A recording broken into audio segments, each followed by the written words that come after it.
Namaste. This is David Hawthorne at astroview.com. Today is the 3rd of June, 2015. The following is the Vedic astrology reading for Vice President Joe Biden, who was born on the 20th of November, 1942 at 8:30 a.m. in Scranton, Pennsylvania.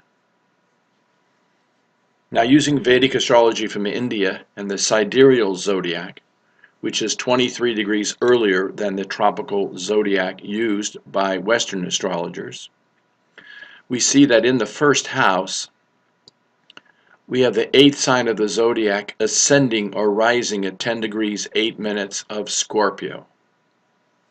So this is Scorpio rising sign with Sun in the first house at 4 degrees 30 minutes and Venus at 5 degrees 29 minutes, both in the first house in the sign of Scorpio. Now, Scorpio is a water sign and a fixed sign. Now, water sign persons are very sensitive, intuitive, creative, and family-oriented. Fixed sign persons can amass wealth and status in life. Now, Scorpio is the 8th sign of the zodiac, so it relates to the 8th bhava, the 8th house. And the 8th house is known as Randra, and it means transformations and vulnerability. 8th house is connected with research, language, mystical experiences, occult knowledge, inheritance, marital bond, but it's also connected with accidents and death-like experiences. Now, Sun in the first house gives leadership. So he rises very high in life. This is a political planet as well. Sun is government and leaderships. So we know that Joe Biden is the 47th Vice President of the United States, elected twice, 2008 and 2012, under President Barack Obama.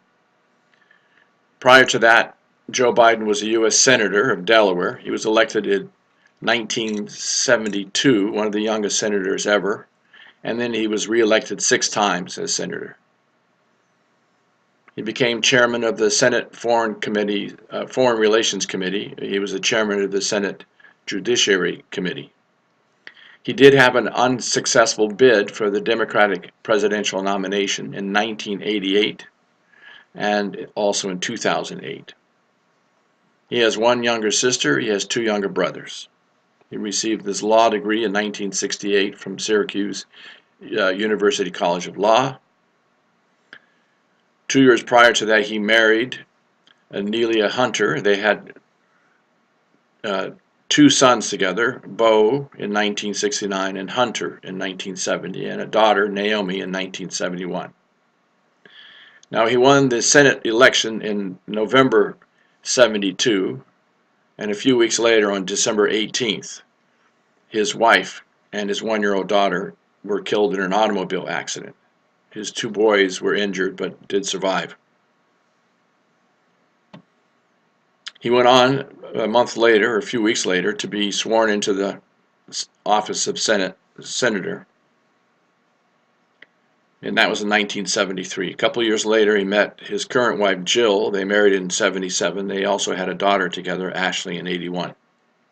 Now, just about 4 days ago, on May 30th, 2015, his eldest son, Bo, died at the age of 46 after a 2-year battle with brain cancer.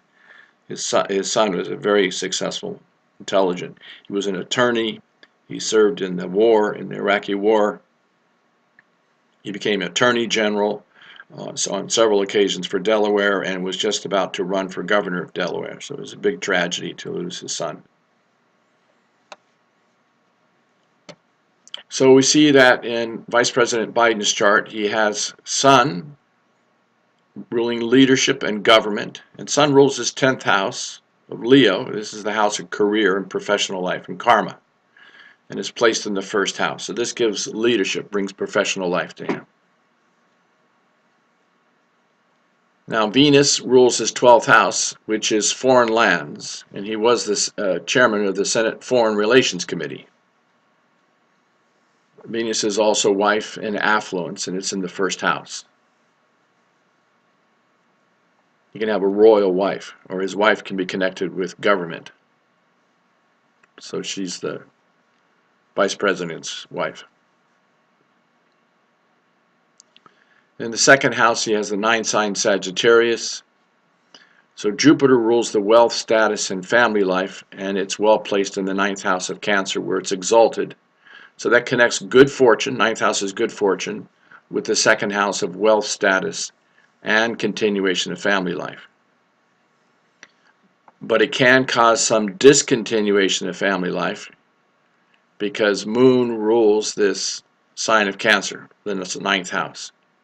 And unfortunately, Moon is placed in the 6th house of Aries, ruled by Mars. See, of these 12 houses, here's the first house, all the way around through the 12th house. 9 houses are favorable, and planets going into the 1st, 2nd, 3rd, 4th, 5th, 7th, 9th, 10th, and 11th are considered well placed. So Sun, Venus, K2, the southern node of the Moon, Saturn, Jupiter, Rahu are considered well placed. But 3 houses are not favorable houses. 3 houses are called Dustan Bhavas, inauspicious houses. Planets going into the 6th house, the 8th house, or the 12th house become weak. And planets ruling those houses can, in some cases, cause adverse effects. So for the Scorpio rising sign, the Multricone sign for Mars falls in the 6th house, so it becomes a functional malefic planet, and it can bring health issues, mental tension, financial issues, and injuries. The 8th house does not contain a Multricone sign, so no problem for Scorpio with the 8th ruler, but the 12th house contains the Multricone sign for Venus. So Venus for Scorpio becomes the most malefic planet. It can bring losses, hospitalization, depression, isolation. So we're going to talk about how these planets are operating. First, we can just take the position of a planet and say, okay, this is its connection. So Sun gives leadership in the 1st house, brings career, karma, professional life, government position, high status in life. Venus brings wife, brings issues connected with foreign lands, can bring affluence, but it can also bring losses and expenses. So 2nd house, 9th sign Sagittarius, ruled by Jupiter. Jupiter does connect wealth, status, family life with good fortune. 3rd house is the 10th sign Capricorn. 4th house is the 11th sign Aquarius. This is K2, Ketu, the southern node of the Moon in the 4th house. This brings spirituality into his home life. He had a very spiritual home life, so much so that he would do his commute in the morning for an hour and a half from his home to his office in Washington, D.C., and then an hour and a half back in the evening. He always wanted to be there for his children, his family. So that's a very spiritual approach to life. Very non-material, taking trains, not limousines or private jets. His 5th house, you have the 12th sign Pisces. 6th house, the 1st sign Aries, ruled by Mars. Now Mars ruling this 6th house is unfortunately placed in the 12th house. So that can cause issues. This is the house of losses, expenses, separations, hospitalization. Mars rules health issues, mental tension, injuries. And Moon, ruling Jupiter, which rules continuation of family life, is placed in the 6th house. So it can cause discontinuation of family life. Now, if he was 20 years old starting out in life, I'd say he should wear a 10-carat pearl as a pendant on a chain to strengthen the moon, and to use a lot of white colors in his life. Paintings, sheets, bed covers, sculptures, automobile, anything white is good for this chart. He needs to strengthen the moon to protect continuation of family life. Otherwise, there can be discontinuation connected with health issues, which is what his son had, and injuries, which is what his wife had, and his daughter. Jupiter also represents children, and it's ruled by the moon in this house here. So that's a very vulnerable position for his children. So he's lost 2 children, his first daughter and his eldest son. So strengthening moon. Now because he has moon in Aries, he's quite emotional and quite intense and very courageous. We call that Pitta, fire. In the 7th house, he has the second sign, Taurus. This is Saturn retrograde at 16 degrees 53 minutes. Saturn in this chart will never cause harm. Its multiple sign is Aquarius. It rules the house of happiness and family life. It's placed in the 4th house. Strong Saturn gives, in the 7th house, gives long-lived relationships and even longevity of life. So he has very conservative relationships, very mature relationships. In the 8th house, 3rd sign, Gemini. 9th house, 4th sign, Cancer. Exalted Jupiter. Now there are 30 degrees in a sign. First 5 degrees is considered infant state, and an infant child cannot feed, clothe, shelter, and protect you. So this Jupiter is weak. That will cause weakness of his liver, gallbladder, and hips, and Jupiter represents children. And Jupiter rules the house of wealth, status, and continuation of family life. And Jupiter is weak on account of the moon in the 6th house. So he should be wearing a yellow sapphire gemstone to strengthen Jupiter, to protect Jupiter's significations. In the 10th house, he has the 5th sign, Leo, ruled by the royal sun. So Scorpios have a tendency to be leaders or to be independent. They want to work in an independent fashion in their life. Now this is Rahu, R-A-H-U, the northern node of the moon. And Rahu is the planet of energy, ambition, charisma, persuasiveness. This makes one highly ambitious relative to his career. So he just keeps pushing on and on and on, even though a few weeks after he's elected to the Senate, he loses his wife and daughter. And many people would have just abandoned the ship about then. But he was able to persevere. He knew he had some strong energy relative to professional life. Rahu can give an increase. It can really take things up quite a notch. So this takes him all the way to the vice presidency of the United States.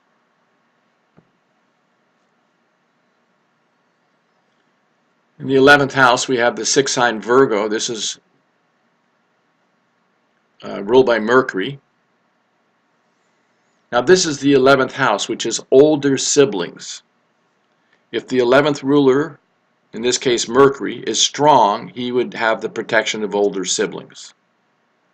But Mercury has gone into the 12th house, the house of losses. So he loses the protection of an older sibling. He has no older siblings, his younger siblings. Now this can also cause some skin eruptions, miscommunications, trouble with the respiratory canal, including headaches, asthma, allergies, sinus, bronchitis, pneumonia. And this also causes some difficulty making decisions. You'll take a decision and doubt the decision, take another one. This also says money comes in one door and goes out another door. But he could spend money on spiritual pursuits and knowledge. In other words, you may give a lot of money to his church or something. He could wear an emerald gemstone to strengthen Mercury. And he can keep a lot of green plants and green colors in his life. And spend time in lush green environments and intellectual study to strengthen Mercury. Mars also is up here in the 12th house. This is not ideal. This is the house of losses. So this may cause some trouble with his energy level. It can give chronic fatigue, fibromyalgia. And because Mars rules his house of health issues, it causes some weakness of his health. Now, because Mars rules the sixth house, we cannot strengthen Mars. So he needs to help men who are like brothers on Tuesdays. And for Venus, he helps women who are like sisters on Fridays. And he's extra considerate to his wife on Fridays. Now, here are my big concerns in this chart. The ascendant degree is not an arbitrary number. It's very specific to your time of birth. This changes every 4 minutes. So 10 degrees is his most effective point of every house, and any planet close to 10 degrees will have an impact.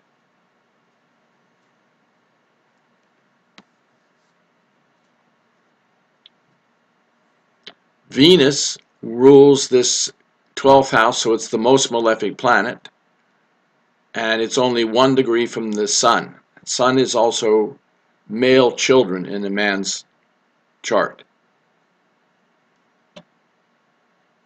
So this can cause loss of a male child.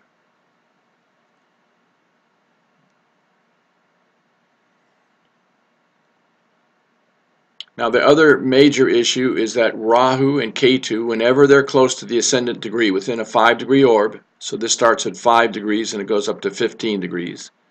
If Rahu and Ketu are close to the rising sign degree for anybody, they cause trouble in the houses they occupy and the houses they aspect. So Rahu aspects 5, 7, and 9 houses away, and Ketu aspects 5, 7, and 9 houses away. So this is not good. Rahu, which is an ecliptic point in the zodiac, and it can cause calamities, unexpected events, is afflicting the second house of continuation of family life. So he's had some serious discontinuation of family life. He lost a wife, a daughter, and a son. That's Rahu. It's an eclipse. Rahu and Ketu are both causing highs and lows in the 4th house. They both influence this 4th house. Highs and lows. This is the house of home life. So desire, non-desire. Ketu makes him want to have an ashram at home, spiritual place at home. Rahu also wants to give him a beautiful home in a beautiful neighborhood, palace. Rahu is afflicting this 6th house, but look at the degrees, 7 and moon is 7. This is a major impact of Rahu and the moon. So this disturbs his emotional state. It disturbs his good fortune and peace of mind. Moon rules his 9th house, where Jupiter ruling children is sitting. Moon is also a significator for wife, along with Venus in a man's chart. So Rahu, this mathematical ecliptic point, is afflicting Moon, representing wife, peace of mind, the emotional state, and ruling Jupiter, ruling children. Ketu aspects 5, 7, and 9 houses away, so it's causing some setbacks. 8th house is the marital bond. Ketu, some past life suffering. So it caused loss of the marital bond, the first marital bond. Ketu and Rahu both have an influence in the 10th house, so I suspect he's had this desire, non-desire for success in his career. Sometimes he has this strong desire for success, other times he just wants to let it all go. Ketu, non-material, non-attachment. Ketu's influence in the 12th house can cause some serious losses, expenses, separations, depression, isolation. And Ketu is afflicting this house, which is Libra, ruled by Venus, which is wife. So it causes loss of wife.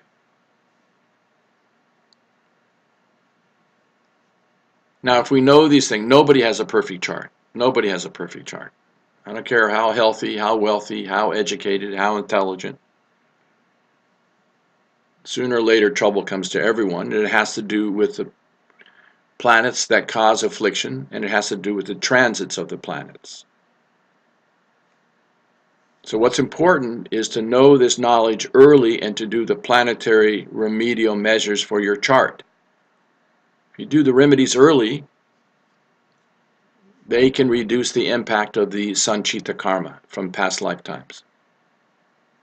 Instead of when karma manifesting overwhelming you 80, 90, 100%, the karma can be managed 30, 20, 10%. But this is a chart, classic chart that shows the highs and lows that can come in a chart. Powerful sun in the first house, ruling the career.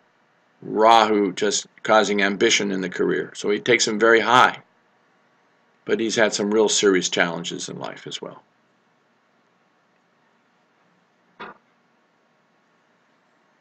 So we do the twofold remedy. If this was my client and he was 20 years old, I'd say you wear a ruby gemstone for the sun, you wear a pearl for the moon, you wear a yellow sapphire for Jupiter, and an emerald for Mercury. Saturn becomes weak because Rahu and Ketu both afflict Saturn's house. Now, if Rahu and Ketu were at 10 degrees, it'd be 100%. So at 9 degrees, it's 80%. At 8 degrees, it is 60%. So at 7 degrees, it's 40%. They only have a 40% impact in the houses they occupy in aspect. But that's still significant. And this Rahu and Moon is more like 90, 95%.